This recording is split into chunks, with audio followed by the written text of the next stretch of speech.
সকলো বন্ধু বান্ধৱীকে আদৰণি জনাইছোঁ দীপিকা কিটচেন এণ্ড ব্লগছৰ আন এটি ৰেচিপি ভিডিঅ'লৈকে। আজি আপোনালোকৰ বাবে কাঠফুলাৰ ৰেচিপি এটা লৈ আহিছোঁ। আশা কৰোঁ আপোনালোকে ভিডিঅ'টো শেষলৈকে চাব আৰু ভিডিঅ'টো যদি আপোনালোকৰ ভাল লাগে তেতিয়াহ'লে দীপিকা কিটচেন চেনেলটো যদি এতিয়ালৈকে ছাবস্ক্ৰাইব কৰি লোৱা নাই তেতিয়াহ'লে চেনেলটো ছাবস্ক্ৰাইব কৰি কাষতে থকা বেল আইকনটো অন কৰি ৰাখিব। তেতিয়াহে মোৰ আহিবলগীয়া ভিডিঅ'ৰ নটিফিকেশ্যনবোৰ সৰ্বপ্ৰথমে পাব। আহক তেতিয়াহ'লে ৰেচিপিটোৰ মাজলৈ যাওঁ। কাঠফুলাৰ ৰেচিপিৰ বাবে কাঠফুলাটো প্ৰথমতে হাতেৰে ভালকৈ ছিঙি ল'ব। কটাৰীৰ প্ৰয়োজন নাই, হাতেৰে ছিঙি ল'ব পাৰিব।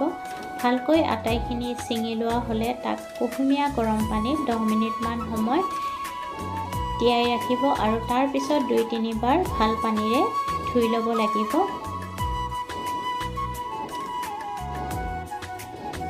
কেৰাহী গৰম কৰি তাত সৰিয়হৰ তেল দি দিব আৰু তেলখিনি ভালকৈ গৰম হ'লে গোটা জিৰা আৰু কেঁচা জলকীয়া, মিহি মিহিকৈ কাটি লোৱা পিঁয়াজ, খুন্দি লোৱা আদা নহৰু দি 2-3 মিনিট সময় ভজাৰ পিছত তাত বিলাহীৰ পেষ্ট এটা দি দিব আৰু তাৰপিছত পুনৰ 2-3 মিনিট ভজাৰ পিছত কেঁচা মটৰ কেইটামান দি দিব। সোৱাদমতে নিমখ হালধি দি পুনৰ কিছু সময় ভজাৰ পিছত ধুই লোৱা কাঠফুলাখিনি দি দিব লাগিব আৰু লৰাই 5 মিনিটমান সময় ভাজিব লাগিব।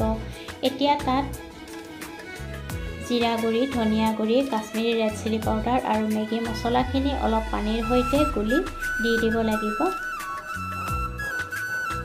তাৰপিছত পুনৰ কিছু সময় ভাজিব লাগিব যেতিয়ালৈকে কাঠফুলাখিনিৰ পৰা পানীখিনি শুকাই নাযায় তেতিয়ালৈকে ভাজি নমোৱাৰ আগে আগে কচুৰি মেথি অলপমান দি দিব আৰু তাৰপিছত গেছৰ জুই নমাই থ'ব আৰু নমাই গৰমে গৰমে এই ৰেচিপিটো আপোনালোকে ভাত, ৰুটি, পৰঠা আদি সকলোৰে লগত পৰিৱেশন কৰিব পাৰিব। যদি ৰেচিপিটো আপোনালোকৰ ভাল লাগিছে ভিডিঅ'টোত লাইক, কমেণ্ট, শ্বেয়াৰ আৰু চেনেলটো যদি এতিয়ালৈকে ছাবস্ক্ৰাইব কৰি ৰখা নাই চেনেলটো ছাবস্ক্ৰাইব কৰি কাষতে থকা বেল আইকনটো অন কৰি ৰাখিব। তেতিয়াহে মোৰ আহিবলগীয়া ভিডিঅ'ৰ নটিফিকেশ্যনবোৰ সৰ্বপ্ৰথমে পাব। পুনৰ উপস্থিত হ'ম এটি নতুন ৰেচিপি ভিডিঅ'ৰ সৈতে। আজিলৈকে আহিলোঁ। ভিডিঅ'টো শেষলৈকে চোৱাৰ বাবে বহুত ধন্যবাদ জনালোঁ।